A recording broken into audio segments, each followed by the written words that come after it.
Hello, boys and girls. We're finally getting to something on my reading list that I find very exciting.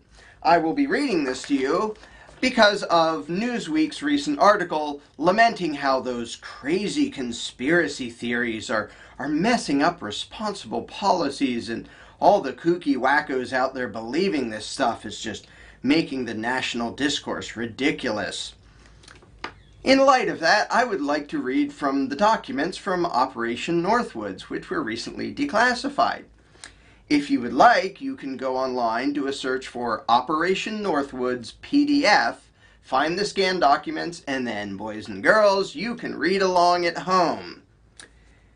This document was once classified top secret. It has since been declassified. This is from 1962. It is a Joint Chiefs of Staff document where they discussed the, quote, pretext which would provide justification for U.S. military intervention in Cuba. And this document describes a, quote, preliminary submission suitable for planning purposes. It is signed by L.L. Lemnitzer, the chairman of the Joint Chiefs of Staff under the Kennedy administration. Among the things it says is this, quote, world opinion and the United Nations Forum should be favorably affected by developing the international image of the Cuban government as rash and irresponsible and as an alarming and unpredictable threat to the peace of the Western Hemisphere. Now, boys and girls, you might be wondering, how would people get that impression? Maybe this is about the U.S. government pointing out the evils of the Castro regime, of which there are many. No, quote, the suggested courses of action appended to enclosure A satisfactorily respond to the statement of the problem. You are about to hear the proposed solution that will accomplish the stated goal as proposed and approved by the Joint Chiefs of Staff. Now, perhaps someday we can do a separate reading of the documents from Operation Mongoose, which these documents reference. You can read that for extra credit, boys and girls. Quote, the projects listed in the enclosure hereto, which we're about to get to, are forwarded as a preliminary submission suitable for planning purposes. In other words, let's do these things. It is assumed that there will be similar submissions from other agencies, and that these inputs will be used as a basis for developing a time-phased plan. The individual projects can then be considered on a case-by-case basis. So they are acknowledging there will be other government agencies making similar suggestions.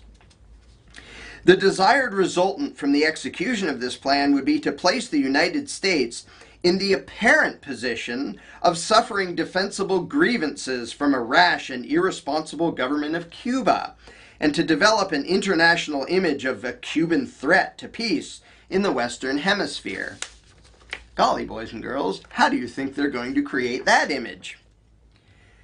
Since it would seem desirable to use legitimate provocation as the basis for U.S. military intervention in Cuba, a cover and deception plan could be executed as an initial effort to provoke Cuban reactions. That's pretty bad, boys and girls. We're going to start a fight to make the other guy look bad? That sounds bad.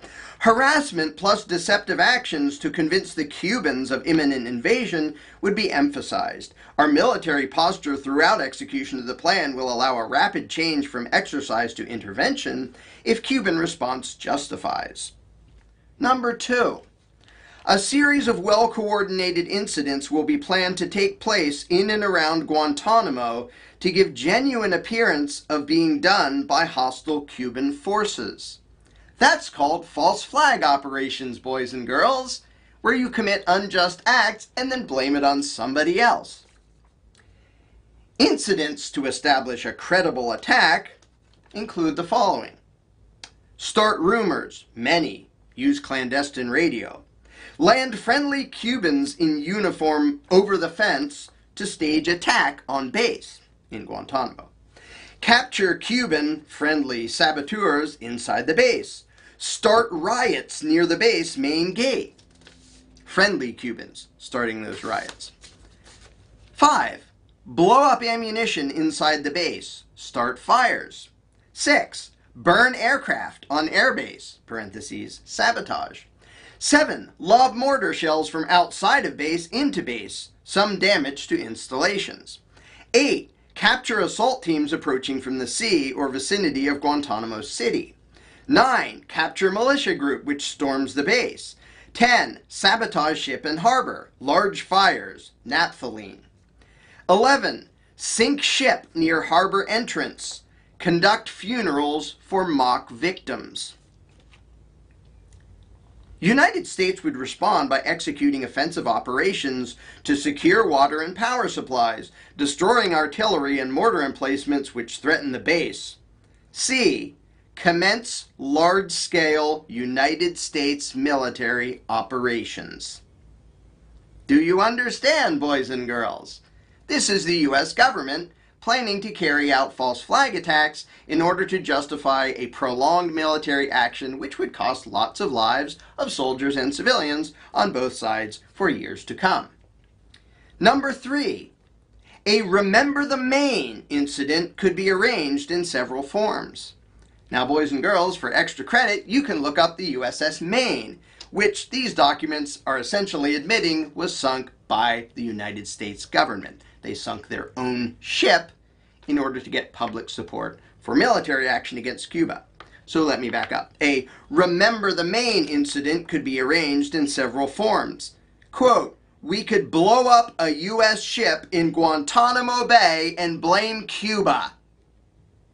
Newsweek, you listening? We could blow up a U.S. ship in Guantanamo Bay and blame Cuba, quote, end quote, U.S. Joint Chiefs of Staff. B. We could blow up a drone, unmanned vessel anywhere in the Cuban waters. We could arrange to cause such incident in the vicinity of Havana or Santiago as a spectacular result of a Cuban attack from the air or sea, or both. The presence of Cuban planes or ships merely investigating the intent of the vessel could be fairly compelling evidence that the ship was taken under attack. The U.S. could follow up with an air/sea rescue operation covered by U.S. fighters to evacuate remaining members of the non-existent crew. Casualty lists in U.S. newspapers would cause a helpful wave of national indignation. Let me read that again, boys and girls. They will pretend, they will stage an attack, blame it on Cuba, pretend a lot of innocent people have died. Why would they do that? Because, quote, casualty lists in U.S. newspapers would cause a helpful wave of national indignation, end quote. Newsweek, you listening? 4, quote, U.S. Joint Chiefs of Staff, we could develop a communist Cuban terror campaign in the Miami area, in other Florida cities, and even in Washington. This is the top officials in the U.S. military, in the Joint Chiefs of Staff, saying, quote, we could develop a communist Cuban terror campaign in the Miami area, in other Florida cities, and even in Washington. The terror campaign could be pointed at Cuban refugees seeking haven in the United States. We could sink a boatload of Cubans en route to Florida, real or simulated. Maybe we'll fake it. Maybe we'll kill some innocent people. We could foster attempts on lives of Cuban refugees in the United States, even to the extent of wounding in instances to be widely publicized, to get that helpful wave of national indignation, no doubt. Exploding a few plastic bombs in carefully chosen spots, the arrest of Cuban agents and the release of prepared documents substantiating Cuban involvement, that would be forged documents, also would be helpful in projecting the idea of an irresponsible government, meaning of Cuba. And it goes on in detail. Another item it mentions is use of MiG-type aircraft by U.S. pilots could provide additional provocation. An F-86 properly painted would convince air passengers that they saw a Cuban MiG. 7. Hijacking attempts against civil air and surface craft should appear to continue as harassing measures condoned by the government of Cuba. Hijacking attempts against civil air and surface craft should appear to continue as harassing measures condoned by the government of Cuba. It is possible to create an incident which will demonstrate convincingly that a Cuban aircraft has attacked and shot down a chartered civil airliner en route from the United States to Jamaica, Guatemala, Panama, or Venezuela. The passengers could be a group of college students off on a holiday, or any group of persons with a common interest to support chartering a non-scheduled flight. And it goes into detail. Here are some of the details so you get the flavor of it. An aircraft at Eglin Air Force Base would be painted and numbered as an exact duplicate for a civil registered aircraft belonging to a CIA proprietary organization in the Miami area. At a designated time, the duplicate would be substituted for the actual civil aircraft and would be loaded with the selected passengers, all boarded under carefully prepared aliases. The actual registered aircraft would be converted to a drone. Newsweek, wake up. You in the back row, pay attention. Takeoff times of the drone aircraft and the actual aircraft will be scheduled to allow a rendezvous south of Florida. From the rendezvous port, nobody would ever try a conspiracy this. Oh, yes, they would. From the rendezvous point, the passenger-carrying aircraft will descend to a minimum altitude and go directly into an auxiliary field at Eglin Air Force Base where arrangements will have been made to evacuate the passengers and return the aircraft to its original status. The drone aircraft, meanwhile, will continue to fly the filed flight plan. When over Cuba, the drone will begin transmitting on the international distress frequency a Mayday message stating he is under attack by Cuban MiG aircraft. The transmission will be interrupted by destruction of the aircraft, which will be triggered by radio signal. It is possible to create an incident which will make it appear that communist Cuban MiGs have destroyed a U.S. Air Force aircraft over international waters in an unprovoked attack. On one such flight, a pre-briefed pilot would fly tail end Charlie at considerable interval between aircraft. While near the Cuban island, this pilot would broadcast that he had been jumped by MiGs and was going down. No other calls would be made. The pilot would then fly directly west at extremely low altitude and land at a secure base, an Eglin auxiliary. The aircraft would be met by the proper people, quickly stored and given a new tail number.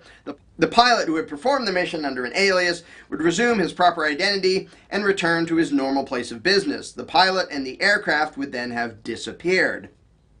At precisely the same time that the aircraft was presumably shot down, a submarine or small surface craft would disperse F-101 parts, parachute, etc. at approximately 15 to 20 miles off the Cuban coast and depart.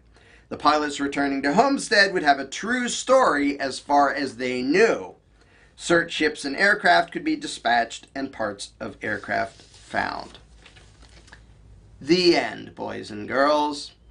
So to you state-worshipping fascist morons at Newsweek and the Southern Poverty Law Center, please shut the hell up and stop kissing the butt of the most evil, murderous people on the planet and pretending that, golly, they just mean well, they just want to help us. And for anybody who reads Newsweek, don't anymore, because it's statist BS. By the way, this reading was brought to you by Insight Tees, where you can get a cool t-shirt like this and several other designs. This would be non-aggression principle, nap time. It's awesome. It's brilliant.